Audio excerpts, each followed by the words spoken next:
What it do? Welcome back to the channel. Um, I played around with my mic settings. Hopefully, you can hear me more clearly. Had to put the DB up. But anyways, today I just want to talk a little bit about the Niners, some updates they had, some roster moves. That Monday night game that was crazy. Can't believe they're coaching. But hopefully, everyone's having a good day. It's Wednesday. It's a good day to be happy. We got football tomorrow. Should be a good matchup between the Chargers and the Chiefs. I want to make a video talking about that either right after the game or the day after. I was meaning to make one yesterday, wasn't feeling too good. So I want to talk a little bit about just a little bit about that Monday night game. Towards the end, I cannot believe the Broncos and their coach. Their decision making was insane.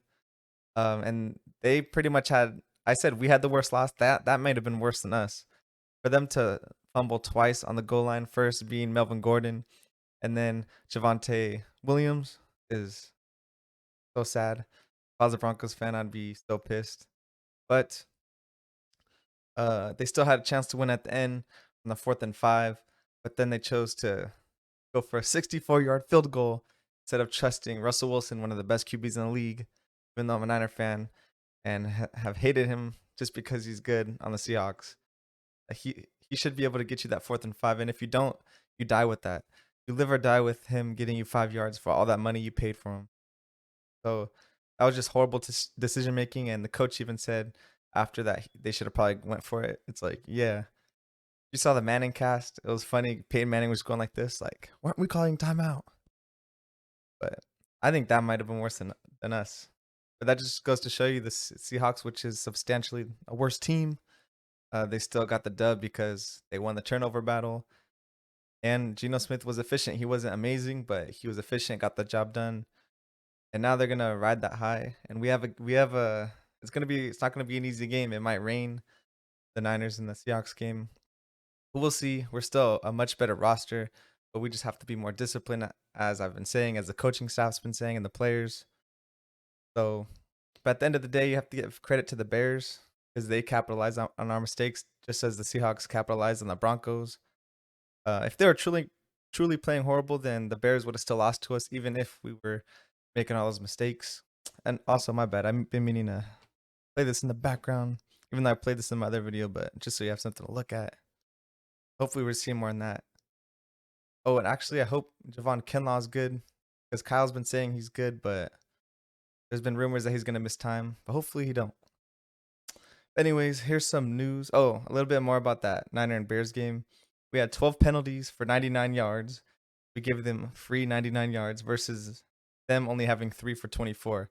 And I believe they only rushed for like 99 yards, or I forgot if it was rushing or total, but literally doubled what they had in the rush game, which is you're not gonna win. It'll be a miracle if we did. You have that many penalties. So some news the other day, the Niners brought in Marlon Mack, and that's a great depth signing. He was a dog with the Colts. I just hope he doesn't end up having to play, only because that means Jeff Wilson, TDP, and Jordan Mason are up to par and aren't ready. Which, I mean, it is what it is. If we have to play Mac, that's just what the reality is. But it was just a depth signing. So we'll see how he does. Maybe he'll be good and then move his way up on the depth chart. Eli Mitchell is officially on the IR. Sad. Just as I say him, he's running the ball right there.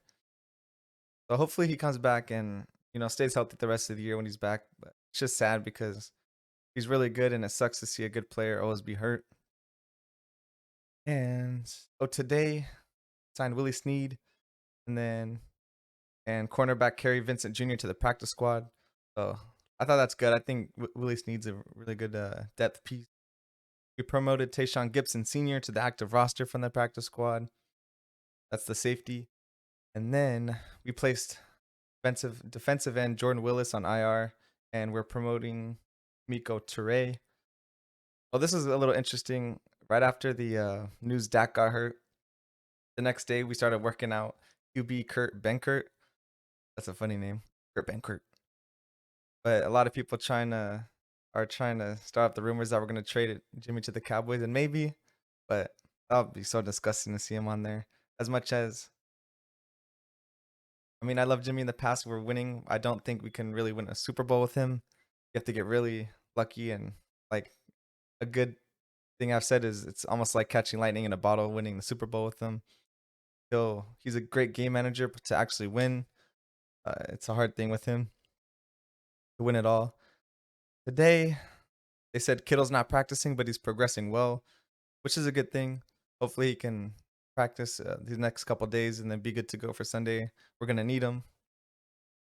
We shouldn't need him, but just his presence, his blocking. We almost need him more in the block game than the pass game for how weak our O line is. So, so again, like I said with Kinlaw, Kyle said he was initially okay. So I'm hoping that's true and he doesn't have to miss any time because that would suck. I don't want any injuries to our D line. It's our most important piece of our defense. And then a little thing I want to bring up, interesting stat I saw. So Patrick Mahomes, I think like 2 or 3 years in a row now, has the lowest percentage of tight window throws, or AKA aggressive throws, which just means tight window. So all of his throws, because he's so accurate, he hits them, but he hits them in stride. Most of his completions that he throws are receivers that are wide open. So I think if Kyle can do that for Trey, which I know he can, he's one of the best play callers in the league. And if Trey can hit him in stride, that'll be great. That's why I think we need to get Danny Gray in there, have a speedster that goes down the field, even though it was a rainy game and that's why they had him sit out. I think he should have still been on there. So I think on Sunday we're gonna see a lot more. We're gonna see Danny Gray. We're gonna see more of Ayuk. He's the best route runner on our team easily, so he's gonna get open. So we need to hit him. And then even though we got Marlon Mack for depth and everything, if everyone's not stepping up, I think we're just gonna see more of Debo at the running back position, number one wide back. But everyone has still been bagging on Trey, but I just want to bring up other lackluster QB performances from people in the consensus around the league that are solid QBs, solid to great.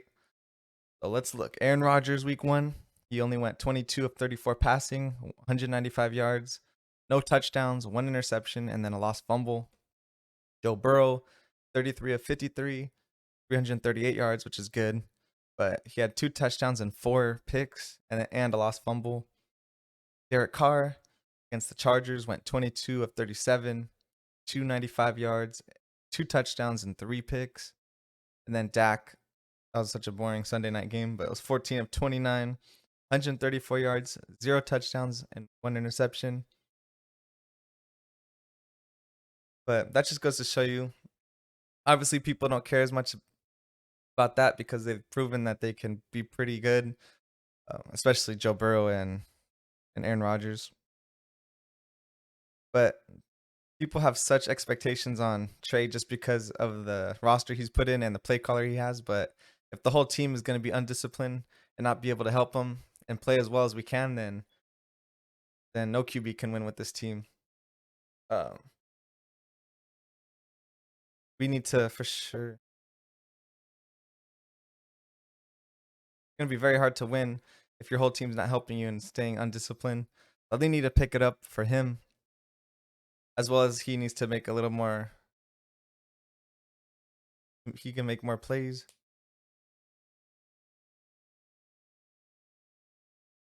At the end of the day, it's a tricky situation because it's a question of how fast Lance will develop. But the roster we have now, we're ready to win if we stay disciplined. But they'll clean it up. But the better thing for Lance would have been him, start being able to start this year to get ready for this year. I mean, him start last year, get ready for this upcoming season. But